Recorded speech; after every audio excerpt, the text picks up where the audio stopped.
Selamat datang di Beetle Channel, semoga kita bahagia. Jangan lupa subscribe, like, komen dan share agar channel ini semakin berkembang. Terima kasih. Bab 868. Upacara topping off menarik banyak tokoh terkemuka karena reputasi Jasper yang terkenal dan koneksi yang luas.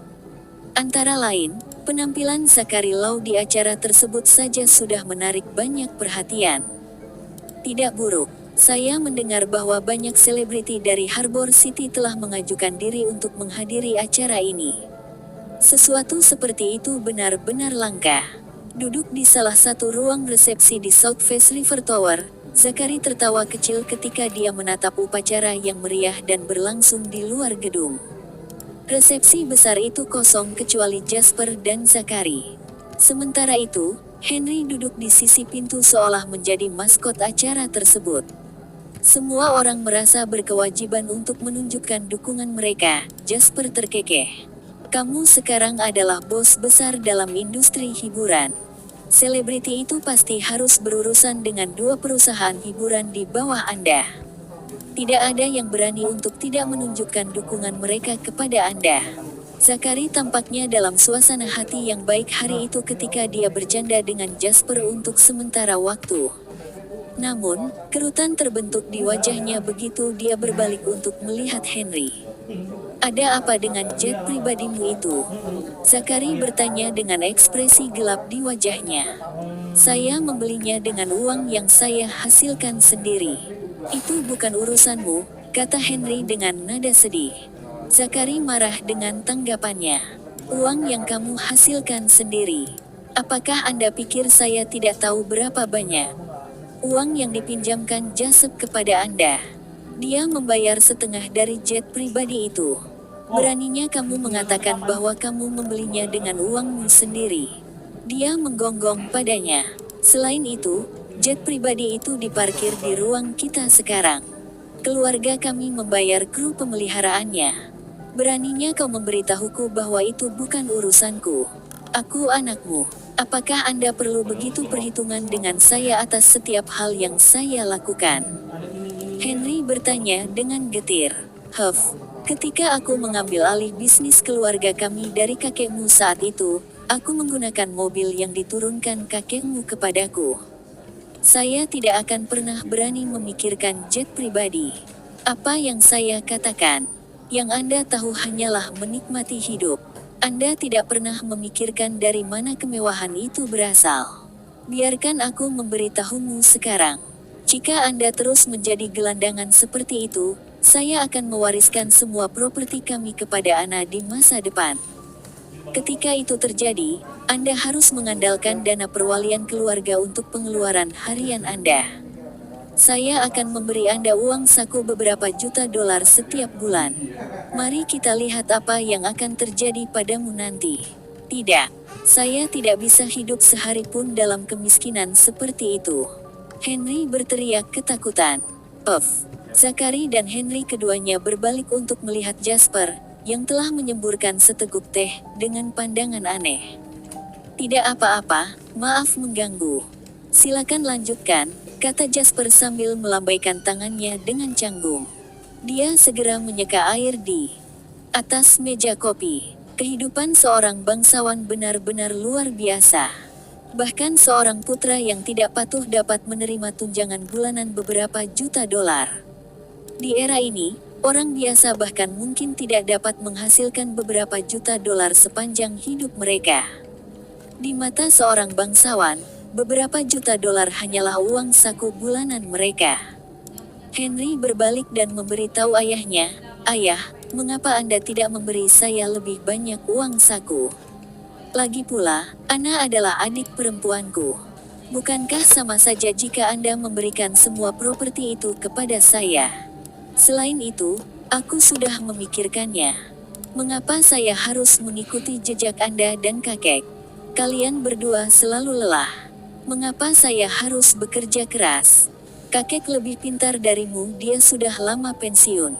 Orang-orang tua seusia kakek yang masih enggan pensiun semuanya penuh dengan penyakit. Tak satu pun dari mereka yang sehat seperti kakek. Jika Anda pergi untuk pemeriksaan kesehatan sekarang, Anda mungkin menemukan bahwa Anda kurang sehat daripada dia. Karena itu, saya rasa saya ditakdirkan untuk menjalani gaya hidup kerja yang sibuk. Adalah baik untuk hidup dalam relaksasi yang menganggur. Puff, Jasper memuntahkan seteguk teh lagi. Ketika ayah dan anak itu sibuk mengungkapkan betapa mereka saling peduli, Wendy datang dan mengetuk pintu ruang tamu. Bapak, Lau, Jasper, para pejabat dari pemerintah kota dan provinsi telah tiba. Ayahku pergi menemui mereka. Haruskah kita pergi untuk menyambut mereka juga? Tanya Wendy. Jasper bangkit dan memberitahu Zachary, Paman Lau, bisakah kita pergi? Zakaria mengangguk. Dia meninggalkan Henry, yang sosoknya sekarang merosot dari semua omelan, dan berkata, baiklah, ayo pergi. Mereka berjalan keluar dari gedung. Seluruh area bersinar dengan dekorasi cerah dan tenggelam dalam suasana yang hidup. Tidak jauh dari situ, Dawson Suler sedang mengobrol dengan dua pria parubaya di depan beberapa mobil dengan plat nomor khusus. Mereka yang memiliki posisi peringkat lebih rendah bahkan tidak memiliki hak untuk mendekati mereka. Jasper dan Zachary berjalan ke arah mereka. Dalam acara seperti ini, Zachary harus berdiri di belakang Jasper. Sementara itu, Wendy berdiri di samping Jasper karena hubungannya dengan Jasper. Mereka kemudian bergabung dalam percakapan dengan pejabat tertinggi dari pemerintah kota dan provinsi. Senang bertemu denganmu, Tuan Lau. Halo, Tuan Hukum. Kedua petinggi pemerintah kota dan provinsi itu tersenyum lebar saat melihat Zachary Lau. Mereka langsung berinisiatif menyambutnya. Zachary tertawa riang. Setelah berjabat tangan dengan kedua pejabat itu, dia berkata, lihat aku. Ingatan saya semakin buruk sekarang karena saya lebih tua. Saya sedang mengobrol dengan Jasper di ruang resepsionis dan saya lupa melihat jam. Kalau tidak, saya akan keluar dan menyambut Anda berdua. Kata-kata Zachary adalah tanda hormat kepada kedua pejabat itu. Sebagai kepala hukum, Zachary memiliki hak untuk berdiri tegak di antara pejabat pemerintah ini karena statusnya yang menonjol dan peringkat sosialnya. Namun, dia mengambil inisiatif untuk merendahkan dirinya di depan mereka untuk menyenangkan mereka. Pejabat dari pemerintah provinsi tertawa dan berkata, Anda terlalu sopan, Tuan Lau. Kami seharusnya menyambut Anda di bandara ketika Anda tiba di provinsi ini. Bagaimanapun, kami adalah tuan rumah, dan Anda adalah tamu kami. Zachary tersenyum dan berkata, saya telah berinvestasi dalam sejumlah proyek di sini. Sekarang setelah proyek Taman Hiburan dan South Face River selesai, aku juga harus dianggap sebagai tuan rumah. Kelompok itu saling bertukar pandang, lalu tertawa terbahak-bahak. Belajarlah dari ayahmu, kata Jasper kepada Henry. Henry cemberut dan berkata, tidak mungkin bagiku untuk belajar bagaimana berbicara dengan sopan seperti rubah licik ini. Sementara mereka berbicara, pejabat dari pemerintah provinsi terkekeh dan berkata kepada Jasper, ini pasti bakat muda dari Provinsi Tenggara. Ini pertemuan pertama kita, kan? Jasper berperilaku hormat tetapi tanpa sedikit pun rasa rendah diri terhadap pejabat tinggi itu. Dia menyeringai dan berbicara kepadanya dengan nada yang tidak rendah hati atau sombong. Ini pertama kalinya Anda bertemu dengan saya, Tuan. Namun, saya sering melihat Anda di televisi. Juga, provinsi ini berkembang dengan bakat. Saya masih muda, tetapi saya tidak akan mengatakan bahwa saya berbakat. Saya hanya berhasil menyelesaikan sesuatu pada waktu yang tepat. Pejabat provinsi itu tercengang. Dia tertawa terbahak-bahak dan memberitahu pejabat kota. Bab 869. Lihat betapa licinnya dia dengan kata-katanya. Anak saya kira-kira seumuran dengan tuan lain, tetapi mereka berada di level yang sama sekali berbeda. Mauritius City telah menghasilkan bakat yang nyata. Pejabat kota sebelumnya telah berurusan dengan Jasper beberapa kali sebelum ini, dan Jasper telah meninggalkan kesan yang baik padanya. Pejabat itu tertawa pelan. Ya, Pemkot Mauritius berencana menyusun daftar pengusaha muda dan menjanjikan. Kami bermaksud memberi mereka pujian untuk mendorong semua anak muda di kota untuk belajar dari rekan-rekan mereka. Bapak lain dari JW Capital ada dalam daftar. Namun, dia belum diberitahu secara resmi. Pejabat provinsi itu mengangguk dan berkata, senang mendengarnya. Seorang pemuda seperti dia layak untuk didukung. Kita seharusnya tidak hanya berdiri di sini dan mengobrol. Bagaimana kalau Jasper dan aku membawa kalian semua untuk melihat sungai South Face? Dawson bertanya kepada mereka pada waktu yang tepat. Kalau begitu, Pak Lau, kenapa tidak kita lihat bersama? Pejabat provinsi mengundang Zakari saat dia berbalik untuk melihatnya. Baiklah, ayo kita lihat proyeknya dengan baik, kata Zakari sambil tertawa kecil. Proyek South Face River tidak hanya sangat berarti bagi Jasper, Dawson, dan JW Real Estate. Pemerintah kota Mauritius dan pemerintah kota provinsi Tenggara juga menganggapnya sebagai proyek yang sangat penting. JW Real Estate telah menghabiskan jumlah total 1,8 miliar somer dollars untuk proyek tersebut. Dengan dukungan dana besar-besaran dan pengawasan penuh waktu dari Dawson Suler, proyek ini telah berkembang dengan pesat. Hebatnya, pembangunannya selesai dalam waktu 10 bulan. Biasanya, pembangunan proyek skala besar yang kompleks seperti proyek South Face River biasanya memakan waktu 3 hingga 5 tahun. Proyek-proyek seperti itu biasa menghadapi kekurangan dana. Kadang-kadang, konstruksi bisa memakan waktu selama 10 tahun. Namun, JW Real Estate telah mengungguli mereka semua. Sementara Jasper dan Dawson membawa sekelompok tokoh terkemuka ke sungai South Face dan mulai memperkenalkan daerah itu kepada mereka, seorang pemuda menatap dingin siluet Jasper dari jarak yang cukup dekat. Sialan bajingan. Si brengsek ini tidak pantas mendapatkan semua ini. Zain Lancaster, yang baru saja tiba di Provinsi Tenggara hanya 2 hari sebelum ini, sangat terkejut dalam 48 jam terakhir. Dia awalnya berpikir bahwa Summerland adalah negara miskin dan belum berkembang, dan mengharapkan pertanian dan rumah kayu mengotori real estate. Dia bahkan tidak menyangka akan ada satu gedung 6 lantai di seluruh negeri. Namun, begitu dia melangkah keluar dari bandara, dia dihadapkan dengan pemandangan kota yang ramai saat dia melakukan perjalanan di sepanjang jalan raya bandara. Meskipun jalan yang terlalu lebar dan jalan yang rapi tampak agak tua, energi yang hidup melonjak melaluinya. Tak satu pun dari ini bisa dilihat di Harbor City, yang kecil dan sempit. Harbor City masih jauh lebih berkembang daripada kebanyakan kota di Summerland, dan dipenuhi dengan banyak gedung pencakar langit. Kawasan bisnis juga sangat ramai dan ramai. Namun, siapapun dapat mengatakan bahwa pengembangan Harbor City sekarang mengalami kemacetan, sedangkan Summerland baru saja dimulai. Tidak ada yang salah dengan ini. Apa yang menurut Zain paling tidak dapat diterima adalah reputasi bergengsi Jasper Line di sini. Hampir semua orang mengenalnya. Zain baru saja berada di sini selama 2 hari, tetapi dia telah mendengar orang-orang di sekitarnya menghujani Jasper dengan segala macam pujian. Pangeran bisnis, bakat muda, keajaiban bisnis, apa yang berlebihan. Mereka berbicara tentang Jasper seperti dia adalah dewa. Zain dipenuhi dengan kecemburuan. Cek ini. Kembali ke Harbor City, saya selalu muncul di surat kabar, dan saya juga dikenal oleh publik, tapi apa yang dikatakan surat kabar itu tentang saya?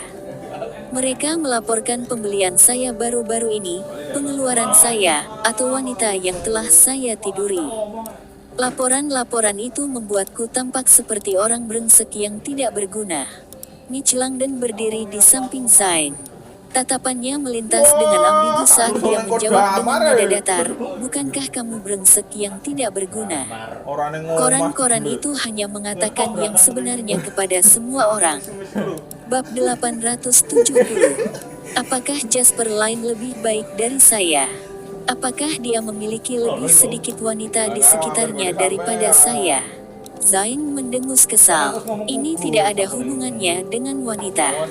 Dia berbeda darimu karena dia berhasil mendapatkan wanita-wanita itu dengan kemampuannya sendiri.